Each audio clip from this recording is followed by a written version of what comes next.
Film 3M merupakan film horor 3 dimensi kedua buatan Thailand setelah film Drake Flight.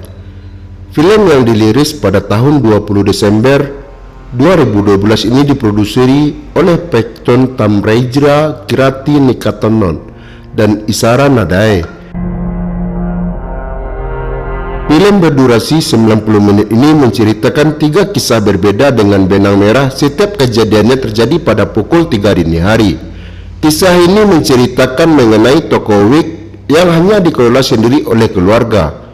Diceritakan ayah dan ibu pemilik toko wig ini sedang liburan keluar kota dan toko hanya diurus atau ditunggui oleh 2 orang anak perempuan mereka bernama Min dan Mai. Sayangnya, keduanya tidaklah akur. Min yang selalu disayang orang tuanya selalu bertingkah seenaknya dan tidak pernah membantu mengurus toko.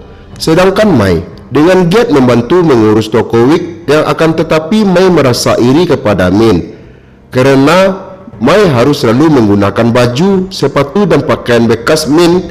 Sesuatu ketika datang ibu-ibu langganan toko wig tersebut. Dia ingin menjual sebuah rambut wig yang panjang. Rambut tersebut langsung ditreatment oleh Mai agar layak untuk dijual nantinya. Tetapi sepertinya ada yang aneh dengan wig ini. Sepertinya seperti rambut asli. Suasana sudah mulai horor dari sini. Setelah mentreatment rambut tersebut, Mai beranjak tidur, tapi sayangnya ia bermimpi buruk.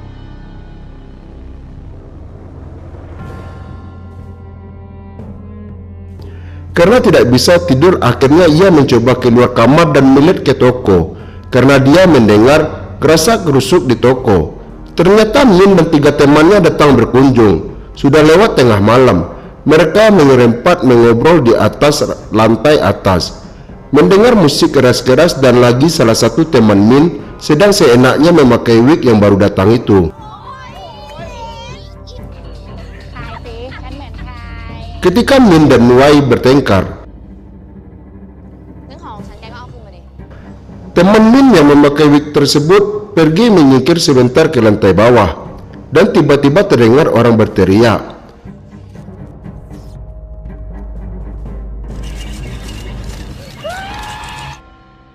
Langsung bertengkar berhenti dan merasa semua Min, Mai dan 2 temannya Min cowok-cewek turun melihat keadaan.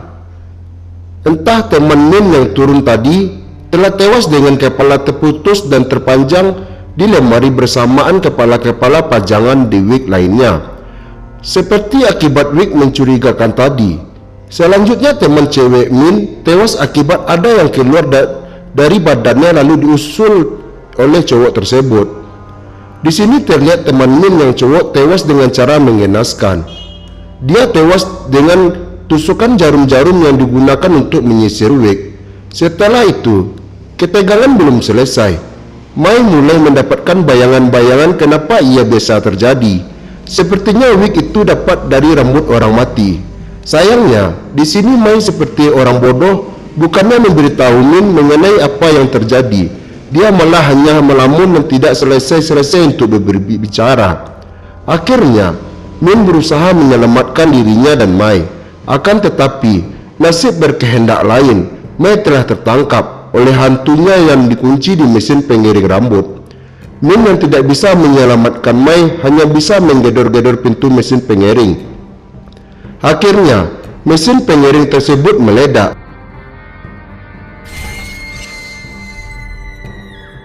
Mai tidak selamat. Min terlempar dan membentur di dinding hingga tak sadarkan diri.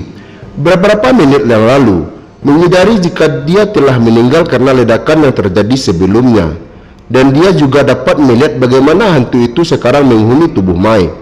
Ayah dan ibu pulang dari kota. Min langsung menghampiri keduanya.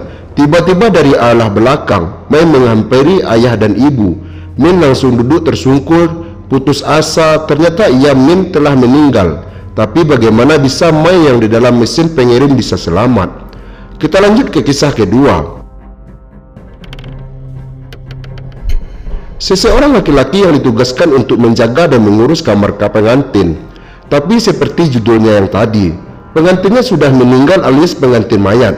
Di awal cerita, laki-laki tersebut sedang ditraining oleh perawat ibu-ibu tua yang sepertinya sudah biasa mengurus hal seperti itu. Tapi ibu tersebut mentreatment agar menyiapkan 2 makanan untuk pengganti. Ibu-ibu tua tersebut melarang untuk tidak masuk ke kamar pengantin. Tapi sayangnya, seperti pengurus laki-laki tersebut tidak menghiraukan ibu-ibu tua itu. Ketika sudah ditinggal oleh perawat wanita yang tadi, si pengurus laki-laki ini malah dengan seenaknya masuk ke kamar pengantin. Ya, walaupun pengantin sudah meninggal, tapi kan harus dia berpikir, kenapa sampainya sudah meninggal dan dinikahi dan dibiarin honeymoon lagi. Paling enggak hormati privasi orang mati dong. Lanjut, karena rasa penasaran dan kurangnya etika, akhirnya si pengurus ini menyelidiki masa lalu pengantin ini. Bahkan ia sampai membuka peti mati si pengantin wanita. Si laki-laki yang melihat pengantin wanita yang cantik, tiba-tiba dia mendapatkan ada sebuah video di mana pengantin wanita sedang diikat dan menangis. Si pengurus ini merasa kasihan kepada si pengantin wanita dan merasa ingin melindunginya. Semakin lama, si pengurus merasa semakin cinta kepada pengantin wanita. Si pengurus ini malah sampai bercinta dan pengantin wanita tersebut. Si pengurus mulai merasa aneh. Dia mengecek peti mati si pengantin pria dan ternyata mayatnya menghilang. Ternyata mayat pengantin wanita juga hilang. Suasana mulai horor. Si pengurus lari ketakutan dan menemukan pengantin pria ditemukan duduk dalam tersungkur. Dia kaget dan tiba-tiba ada flashback video pengantin wanita diikat kembali, dilihat lagi, bahkan itu di depan matanya sendiri. Akan tetapi ini lebih panjang dari sebelumnya. Dan ternyata si pengantin wanita mengidap kelainan di mana dia suka menyiksa dirinya sendiri. Dan pengantin pria membantunya agar tidak melukai diri sendiri dengan mengikat pengantin wanita. Ternyata si pengurus salah sangka selama ini. Ternyata yang jahat bukanlah si pengantin pria, tetapi pengantin wanita yang jahat. Sayangnya sudah terlambat untuk menyadarinya. Sudah terlalu banyak dosa yang dilakukan pengurus pengantin wanita tersebut. Akhirnya, tepat pukul 3 pagi, si pengurus tiba-tiba berada di dalam peti mati pengantin wanita dan tidak bisa keluar lagi. Kita lanjut ke kisah ketiga. Kisah ini menceritakan mengenai kegiatan lembur yang sering dilakukan para pegawai untuk mendapatkan gaji yang lebih. Untuk lembur, gaji dibayar per jam, jadi lumayan sekali untuk para karyawan. Pemilik perusahaan ini senang sekali mengajari anak buahnya dengan menakuti-nakutinya. Tapi sebenarnya, keduanya tidak percaya dengan keadaan adanya hantu. Tapi bagaimana jika hantu itu memang ada? Apalagi katanya pukul 3 pagi merupakan jam di mana ketakutan roh dan arwah hantu dalam masa yang kuat-kuatnya. Kisah yang ketiga ini merupakan kisah paling bagus dan menarik untuk diceritakan. Di sebuah kantor tengah malam, seorang pegawai wanita sedang asik chat mesum.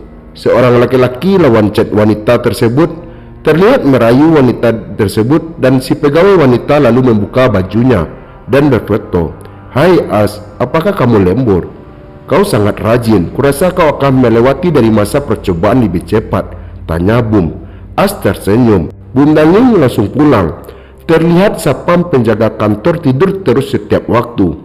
Bum mengeluarkan spidol lalu mencoret-coret muka si satpam. Tiba-tiba ada suara dentuman.